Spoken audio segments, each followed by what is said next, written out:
3 linggo na po nating pinakikinggan ang tungkol po sa tinapay. 2 linggo pong nakaraan ay narinig po natin ang pagpaparami ng Panginoon ng tinapay. At nung 1 linggo naman ay sinabihan ng Panginoon ang mga tao, hinahanap ninyo ako, no? Dahil gusto pa ninyong makakain ng tinapay. You ask for more. Hindi dahil hinahanap ninyo ako bilang anak ng Diyos. Kung hindi gusto ninyo akong maging tagapagbigay sa inyo ng tinapay. You want me to become your material provider. At hinahanap-hanap niyo ako dahil gusto pa ninyo ng tinapay. And they were looking for Jesus to crown Him as their King. At siguro gagawin siyang hari ng tinapay. Ngayong araw na ito, naimbierna na ang Panginoon. At sinabi niya ang katotohanan, ako ang tinapay ng buhay. Ang sino mong kumain ng aking katawan ay magkakameron ng buhay na walang hanggan. At ano po ang naging reaksyon ng mga tao? This is too much. Sabi ng mga tao, okay lang na siya ay exceptional man. But to accept Him coming from heaven, to accept Him as the Son of God, unbelievable, unacceptable reality. Kaya naman, sabi doon sa salitang Ingles, they murmured. They complain. At sila ay hindi nila matanggap. Because they got entangled with the roots of Jesus. At sabi nila, kilala natin ang tatay niya, si Joseng Carpintero. Kilala natin ang kanyang kamag-anak. Kilala natin ang kanyang buong angkan. Mga kaibigan, ito po ay echo ng pagko-complain ng mga Israelita sa disyerto kay Joshua at Moses. Nang mga Israelita ay dinala ni Moses sa disyerto mula sa Ehipto. Kaya sabi ng mga Israelita, let's go back. Let's go back to Egypt. Muli tayong bumalik sa Ehipto. Sa Ehipto may ice cream, dito wala. Sa Ehipto may tubig, dito wala. And they were complaining to the Lord. This is also the reaction of the Jews. Very short ang memory. Nakita nilang himalang ginawa ng Panginoon. Pinarami ang tinapay. Pero heto, makaraan ng ilang panahon, nagko-complain na agad. Mga kapatid, ano po ba ang aral na maaari nating makuha sa banal na ebanghelyo? 3 bagay po. Una po, ang istorya ng mga Israelita, ang istorya ng mga Hudiyo, ay istorya po nating lahat. Many times in our life, we complain to the Lord. The Lord has been blessing us with small, little joys and blessings, but we want more.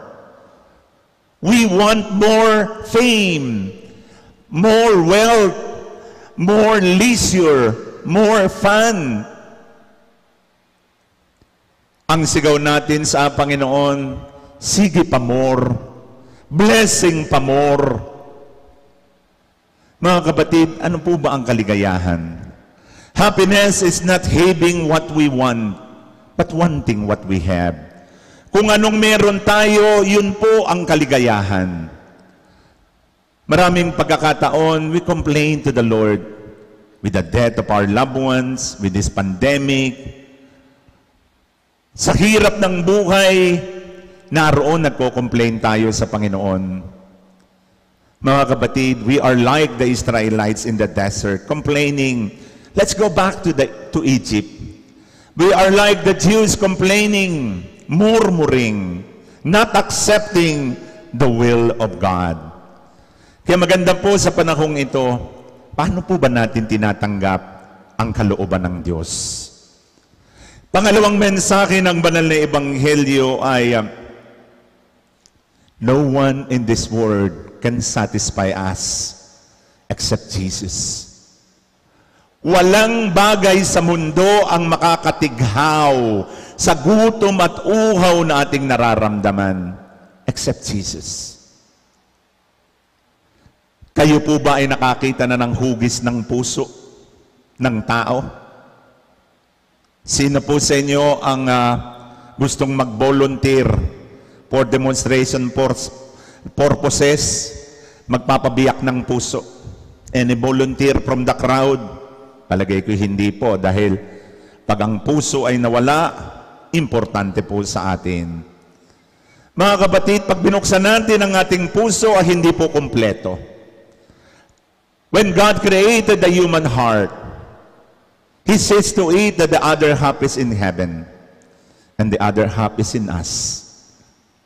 Kaya tayo po'y hanap ng kabiyak ng puso sa pera, sa material na bagay, sa kapangyarihan, sa kasikatan, sa material na bagay, sa kamunduhan, sa karangalan.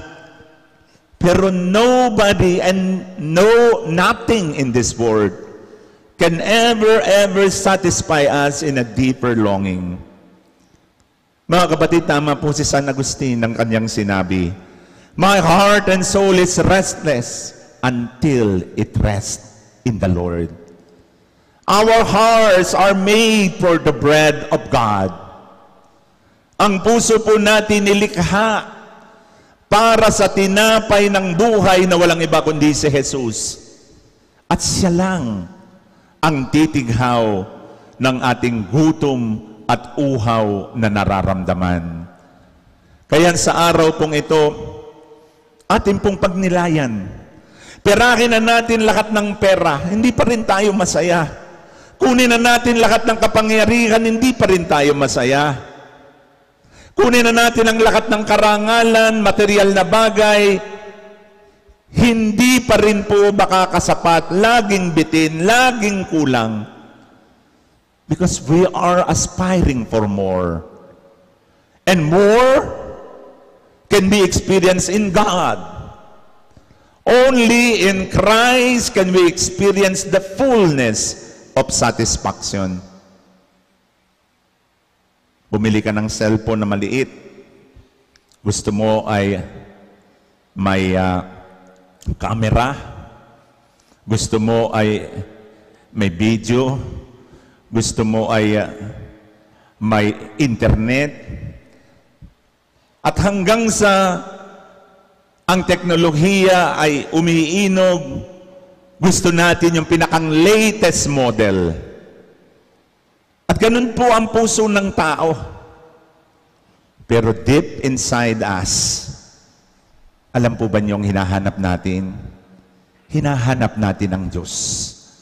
Hinahanap natin ang tunay na kaligayahang siya lang ang makapagbibigay. Kaya sabi niya, no one in this world can satisfy you except the living bread, at ako yun. And that brings me to the last point.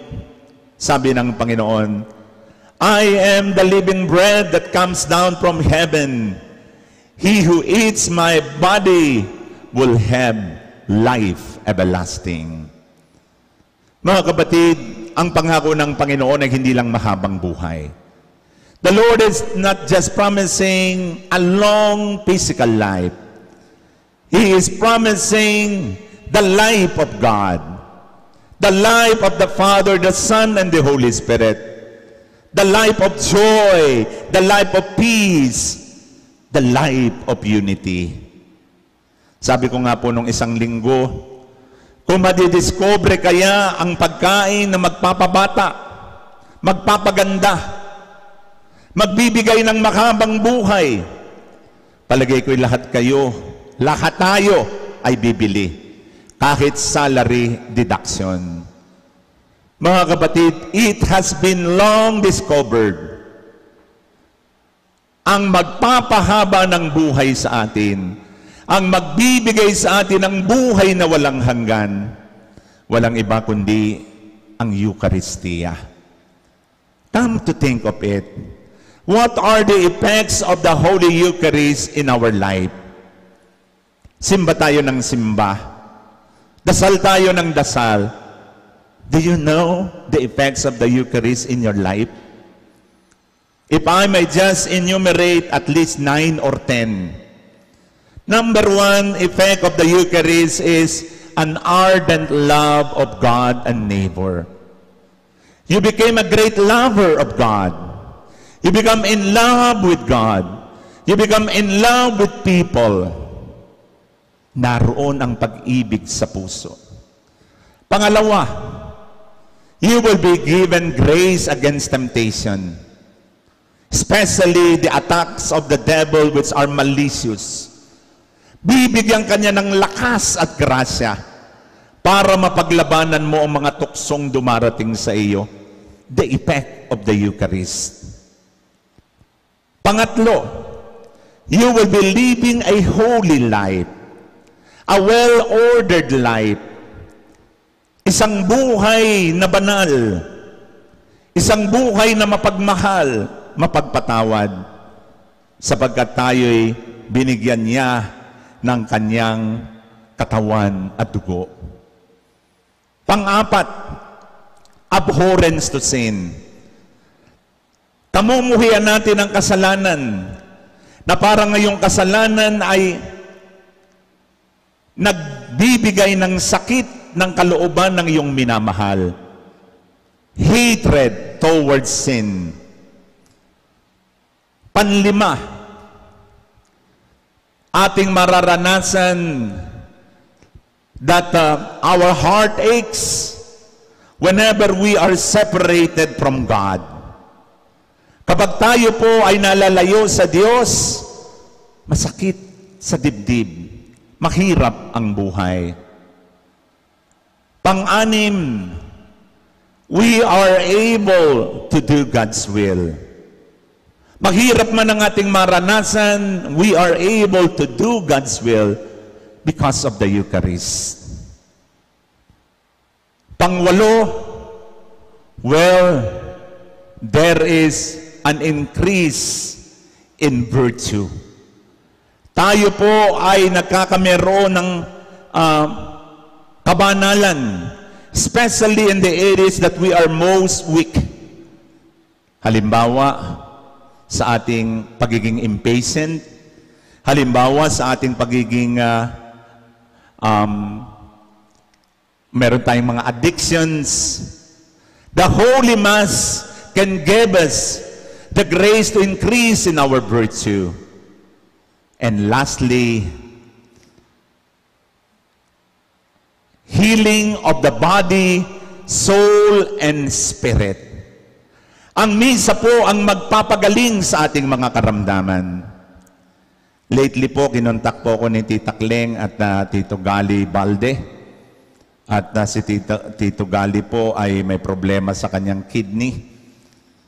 At siya po ay nagpa-check up at ang kanyang ihi ay merong protein at may dugo. Ang ginawa ng mag-asawa, inistorya sa akin ni Tita Kleng, noong isang linggo, sila'y sumimba.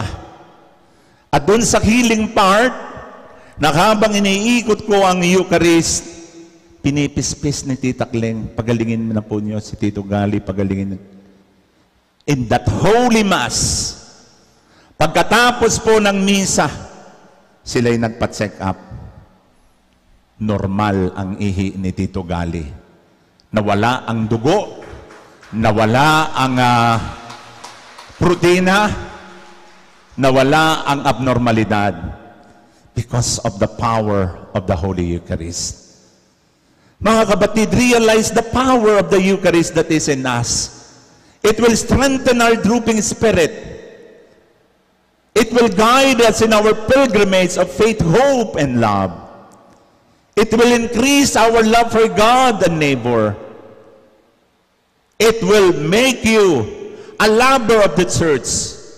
You become a soldier of the church, ready to defend the Catholic faith. At yan po ang bunga ng banal na Eucharistia. Kaya sa tuwing kayong ma-attend ng misa, huwag nating tutulugan. Sabagat yan ang mga bunga, kagalingan, kapayapaan, at ang pangako ni Jesus, buhay na walang hanggan. Amen.